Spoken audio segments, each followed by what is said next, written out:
அனைவருக்கும் வணக்கம். திருவள்ளுவநாயனார் பாடியருளிய ஒரு திருக்குறளை சொல்லி இன்றைய இந்த பதிவை தொடங்குவது சரியாக இருக்கும். கேட்டார் பிணிக்கும் தகைவாய் கேளாரும் வேட்ப மொழிவதாம் சொல். இந்த வார்த்தை நாம் பலமுறை கேட்டிருக்கிறோம்.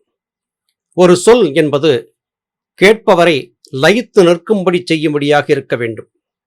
கேட்காதவர்கள் அடடா, இந்த சொல்லை இவர் வாயாக கேட்காமல் போய்விட்டோமே என்று வேதனையுறும்படியாக இருக்க வேண்டும். அந்த சொல்லே உண்மையான இனிமையை தரக்கூடியது என்று சொல்லுவார். தாயுமானவர் பெருமானுடைய பாடல்கள் இப்படிப்பட்ட வரிசையிலே வருகின்றன. தாயுமானவரின் பாடல்களை கேட்டவர்கள் ஆனந்தம் கொள்வார்கள், கேட்காதவர்கள் அடடா, அதை கேட்காமல் போய்விட்டோமே என்று வருந்தும்படி செய்வார்கள். இன்று நாம் பார்க்க இருக்கக்கூடிய தாயுமானவருடைய பாடல்கள் அவ்வளவு அருமையாக நம்முடைய இதயத்தை மிக மிக நுண்ணிய அலைகளாக தழுவிச் செல்வதை பார்க்க முடிகிறது. அருமையான ஆனந்தத்தை இன்று முதல் நாம் தாயுமானவர் பாடல்கள் வாயிலாக பார்க்க இருக்கிறோம். அங்கிங்கெனாதபடி எங்கும் பிரகாசமாய் ஆனந்த பூர்த்தியாகி அருளோடு நிறைந்தது தன் அருள் வெளிக்குள்ளே அகிலாண்ட கோடியெல்லாம் தங்கும்படி கிச்சை வைத்து உயிர்க்குயிராய் தழைத்தது. மனவாக்கினில் தட்டாமல் நின்றது. சமய கோடிகளெல்லாம் தம் தெய்வம் எம் தெய்வம் என்று எங்கும் தொடர்ந்து எதிர்வழக்கிடவும் நின்றது. எங்கனும் பெருவழக்காய் யாதினும் வல்ல ஒரு சித்தாகி இன்பமாய் என்றைக்கும் உள்ளதெது. மேல் கங்குல் பகல் அறநின்ற எல்லை உளதியது. அது கருத்திற்கு இசைந்தது. அதுவே கண்டனை எல்லாம் மோனவுரு வெளியது ஆகவும் கருதி அஞ்சலி செய்குவாம். பொதுவாக சித்தர் பாடல்கள் தொடங்கும் போது விநாயகர் காப்பு, சரஸ்வதி காப்பு, முருகன் காப்பு என்றெல்லாம் பலவிதமான காப்பு செயல்களை சொல்லி பாடல் தொகுப்பை எழுதுவது வழக்கம்.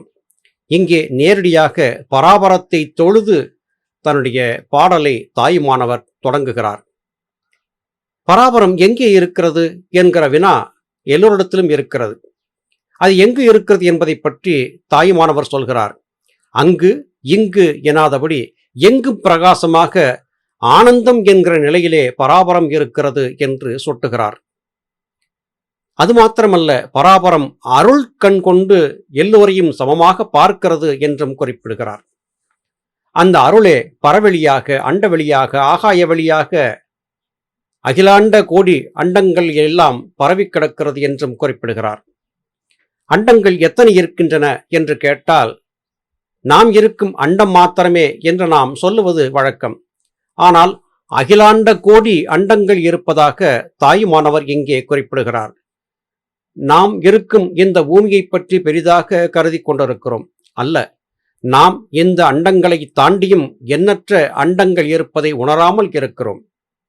நாம் இங்கே வாழ்ந்திருப்பதைப் போலவே இன்ன பிற அண்டங்களிலும் மனிதர்கள் வாழ்ந்து கொண்டுதான் இருக்கிறார்கள் என்கிற கூற்று தாயுமானவருடைய பாடல்களிலே வெளிப்படுகிறது. ஆம், நாம் வாழ்ந்து கொண்டிருக்கும் இந்த அண்டத்தை பார்க்கிலும் மிகப்பெரிய பல அண்டங்கள் இருக்கின்றன என்பதை இன்றைய விஞ்ஞானிகளும் கூட ஒப்புக்கொள்ள ஆரம்பித்திருக்கிறார்கள். 4 யுகங்கள் தொடர்ந்து வந்து போய்கொண்டே இருக்கின்றன. கிருதயுகம், திரேதாயுகம், துவாபர யுகம், கலியுகம் என்று இந்த 4 யுகங்களும் திரும்ப திரும்ப வந்து கொண்டே இருக்கும் என்றே ஞானிகள், மகான்கள் குறிப்பிடுகிறார்கள். இப்போது நாம் வாழ்ந்திருக்கும் இந்த கலியுகம் முடியும் போது மறுபடியும் கிருதயுகம் என்பது தொடங்கும். அதாவது இந்த கலியுகத்திலே நாம் விஞ்ஞானம் என்கிற அடிப்படையிலே எண்ணற்றவற்றை உருவாக்கி வைத்திருக்கிறோம். கலியுகம் முடியும் போது இவையெல்லாம் அழிந்து காணாமல் போய்விடும். வெறும் நிலப்பரப்பும் நிலப்பரப்பிலே இருக்கக்கூடிய புதிதாக உருவாகிய உயிர்குளங்களும் மாத்திரமே கிருதயுகத்திலே இருக்கும். மெல்ல மெல்ல மனிதன் மறுபடி அறிவை சார்ந்த ஆராய்ச்சிகளை செய்து கொண்டே வருவான். இது ஒவ்வொரு காலத்திலும் நடந்து கொண்டே இருக்கும். இங்கே நாம் கண்டுபிடித்திருந்த கண்டுபிடிப்புகள் அனைத்தும் வேறு அண்டங்களிலே இருக்கக்கூடியவர்கள் இதைவிட பெரிய நிலையை பெற்றிருந்த ஆய்வுகள் மூலமாக மேன்மையான நிலையிலே இருக்கிறார்கள் என்பதை புரிந்து கொள்வதற்கு உதவியாக இருக்கும். நம்மால் ஒன்றை கண்டுபிடிக்க முடியும் என்றால் நமக்கு அப்பால் இருப்பவர்களும் ஒன்றை கண்டுபிடித்திருக்கத்தானே செய்வார்கள். வேறு அண்டங்களிலே இருப்பவர்கள் நம்மை காட்டிலும் விஞ்ஞான முன்னேற்றத்தை பெற்றிருப்பார்கள் என்று கருதுவதற்கு இடம் இருக்கிறது தானே. இதைத்தான் இங்கே தாயுமானவர் சொல்கிறார். அது மட்டுமல்ல, அத்தனை அண்டங்களிலே எல்லாம் தங்கி இருப்பதற்கு என்ன காரணம்? உயிர்கள் வாழ்வதற்கு என்ன காரணம்?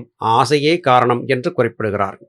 தங்கும்படிக்கு இச்சை வைத்து உயிர்க்குயிராய் தழைத்தெய்தது, மனவாக்கினில் தட்டாமல் நின்றதெது, சமய கோடிகளெல்லாம் தம் தெய்வம் எம் தெய்வம் என்று எங்கும் தொடர்ந்து எதிர்வழக்கு இடவும் நின்றதெது. மனிதர்கள் தெய்வங்களை பிரித்து வைத்துக் கொண்டு என் சமுதாயத்திற்கான தெய்வம், உன் சமுதாயத்திற்கான தெய்வம் என்று தங்களுக்குள்ளே சண்டையிட்டு மடிந்து கொண்டும் இருக்கிறார்கள்.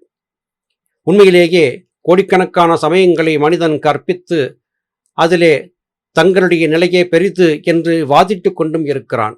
என் தெய்வம் உன் தெய்வம் என்கிற பேச்சும் வேறு இங்கே இருக்கிறது. இது எல்லாவற்றுக்கும் எது காரணம்?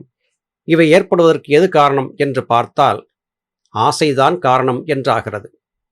மேலும் ஒருவருக்கொருவர் எதிரெதிராக வழக்குகளை தொடுத்து கொண்டும் இருக்கிறார்கள். அது பெருவழக்காகவும் போய் முடிகிறது. மத மோதல்கள், சாதிய மோதல்கள் இந்த உலகத்திலே பல இடங்களிலே ஏற்பட்டும் இருக்கின்றன. ஆனால் இவை எல்லாவற்றுக்கும் மேலான ஒன்று இருக்கிறது. அது ஒரு மிகப்பெரிய சித்து. அந்த சித்தே இன்பமாக இருக்கிறது, அதுவே ஆனந்தமாக இருக்கிறது. அது காரணமாகவே அதை சத் சித் ஆனந்தம் என்றும் குறிப்பிடுகிறார்கள். நீங்கள் எதை கொண்டு இந்த உலகத்தை பார்க்கிறீர்கள்? பகல் மற்றும் இரவு ஆகிய இரண்டை கொண்டு. ஆனால் பராபரம் பகலுக்கும் இரவுக்கும் அப்பாற்பட்டது. பகல் என்று சொன்னால் கதிரவன், இரவு என்று சொன்னால் சந்திரன். இந்த இரண்டும் இல்லாத ஒரு இடம் இருக்கிறது. அதாவது நாம் பார்த்து கொண்டிருக்கக்கூடிய இந்த அண்டம், கோள்கள், நட்சத்திரங்கள், நாம் வாழ்ந்திருக்கும் பூமி, இவற்றை கொண்டது. இவையெல்லாம் ஒரு குறிப்பிட்ட வட்டத்திற்கு அப்பால் கடந்து போய்விடுகின்றன. அதன் பிறகு வெட்டவெளி. அந்த வெட்டவெளியை தாண்டி அடுத்த பக்கம் போகும்போது இதே போன்ற மற்ற கோள்கள், நட்சத்திரங்களை கொண்ட அண்டம் இருக்கிறது. இதுபோல பல கோடிக்கணக்கான அண்டங்கள் இருக்கின்றன என்று தாயுமானவர் குறிப்பிடுகிறார். அப்படி இருக்கும்போது ஏதோ இந்த பூமியிலே கொஞ்சமாக நீங்கள் பார்த்துவிட்ட இந்த உலகத்தை கொண்டு, அதிலே உங்கள் ஆதிக்கம் ஏற்பட்டுவிட்ட குறுகிய பகுதியை கொண்டு என்னையெல்லாம் ஆட்டம் போடுகிறீர்கள். மனிதர்களே, நீங்கள் கருதியிருப்பதெல்லாம் தவறானது. இவையெல்லாம் ஆசை வயத்தினால் ஏற்பட்ட உலகமே அல்லாது வேறல்ல. நீங்கள் கண்ட இந்த எல்லாமே மோன ஒருவெளி என்று அழைக்கப்படக்கூடிய பராபரத்திலே இருந்து வெளிப்பட்டு வந்ததே அல்லாது நீங்கள் நினைத்திருப்பதைப் போல இது ஒன்றும் பிரமாதம் அல்ல. பராபரத்திற்கு இது போன்ற பல கோடி அண்டங்களை படைக்கும் ஆற்றல் இருக்கிறது. எச்சரிக்கையாக பராபரத்தை புரிந்து கொள்ளுங்கள் என்று தாயுமானவர் சொல்கிறார். ஊரனந்தம் பெற்ற பேரனந்தம், சுற்றும் உறவனந்தம், வினையினால் உடல் அனந்தம், செய்யும் வினை அனந்தம், கருத்தோ அனந்தம், பெற்ற பேர் சீரனந்தம், சொர்க்க நரகமும் அனந்தம், நல்தெய்வமும் அனந்தம், வேதம் திகழ்கின்ற சமயமும் அனந்தம். அதனால் ஞான சிற்சக்தியால் உணர்ந்து காரணந்தம் கோடி வருஷித்து என அன்பர் கண்ணும் விண்ணும் தேக்கவே, கருதறிய ஆனந்த மழை பொழியும் முகிலை நம் கடவுளை துரிய வடிவை, பேரனந்தம் பேசி மறையனந்தம் சொல்லும் பெரிய மௌனத்தின் வைப்பே, பேசரும் அனந்தபத ஞான ஆனந்தமாம் பெரிய பொருளை பணிகுவாம். பராபரம் எப்படி இருக்கிறது என்பதற்கு தாயுமானவர் விளக்கத்தை சொல்கிறார். ஒரு முதிர்ந்த ஞானியால் மாத்திரமே இப்படிப்பட்ட வார்த்தைகளை சொல்ல முடியும். நமக்கு எது ஊர் என்று கேட்டால் எண்ணற்ற ஊர்கள் இருக்கின்றன. அது மட்டுமல்ல, எண்ணற்ற பிறவிகளை எடுத்து எண்ணற்ற பெயர்களையும் நாம் கொண்டிருக்கிறோம். அது மாத்திரமா? இதுவரையிலும் எடுத்து வந்த பெயர்களுக்கெல்லாம் எண்ணற்ற உறவுகளும் நமக்கு இருக்கின்றன. நாம் இதுவரையிலும் எடுத்து வந்த உடல்களும் எண்ணற்ற உடல்கள். அந்த உடல்களை கொண்டு நாம் செய்ததன் காரணமாக நம்மை பற்றி படர்ந்து வந்து கொண்டிருக்கக்கூடிய கர்மவினைகளும் எண்ணற்றவை. அது மாத்திரமா? நாம் இதுவரையிலும் கொண்டிருந்த கருத்துக்கள் எண்ணற்றவை. நாம் கொண்டு வந்திருந்த பொருட்கள் எண்ணற்றவை. நாம் செய்த கர்மவினைகள் காரணமாக நாம் இதுவரையிலும் சென்று வந்த சொர்க்கம் மற்றும் நரகம் என்பதும் எண்ணற்றவை எண்ணற்றவை. அது மட்டுமல்ல, எனக்கு நல்வழி காட்டக்கூடிய தெய்வம் என்று நீ கருதியிருந்தாயே, அவையும் எண்ணற்றவையாக இருக்கின்றன. அது மாத்திரமா? தெய்வங்களை கொண்டு மனிதர்கள் தங்களுக்கு தாங்களே உருவாக்கி கொண்ட சமயங்கள், அவையும் எண்ணிலடங்காதவை. ஆனால் ஞான சக்தியை பற்றி உணர்ந்திருக்காத காரணத்தால் இவையெல்லாம் அதிகம் அதிகம் என்று எண்ணிக்கொண்டிருக்கிறாய். மேகங்கள் எக்கச்சக்கமாக உருவாகின்றன.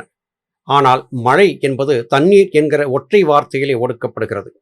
கார்மேகம் நம் கண்களுக்கு முன்னே விரிந்திருக்கக்கூடியது. மழையை தருமா தராதா என்று ஏங்கியபடியாக பயணிக்கிறோம்.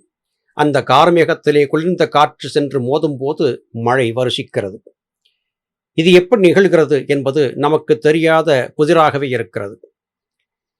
இந்த உலக வாழ்க்கையை நாம் வாழ்வதற்கு காரமேகத்திலிருந்து வரக்கூடிய மழை என்பது அவசியமாகிறது. அந்த மழை மாத்திரம் போதுமா? நாம் வாழ்ந்திருப்பதற்கு போதாது. பராபரத்தின் அன்பு என்கிற மழை நமக்கு தேவையாக இருக்கிறது. பற்பல விதமான எண்ணங்களை சுமந்திருக்கக்கூடிய மனிதன் எப்போது பராபர சிந்தனையை மனத்தகத்தே கொண்டு வருகிறானோ அப்பொழுது அவன் உள்ளத்திலே ஆனந்த மழை என்பது பொழிகிறது.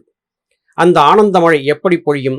கடவுளின் உண்மையான தூய வடிவை புரிந்து கொள்ளும் போதுதான் பொழியும்.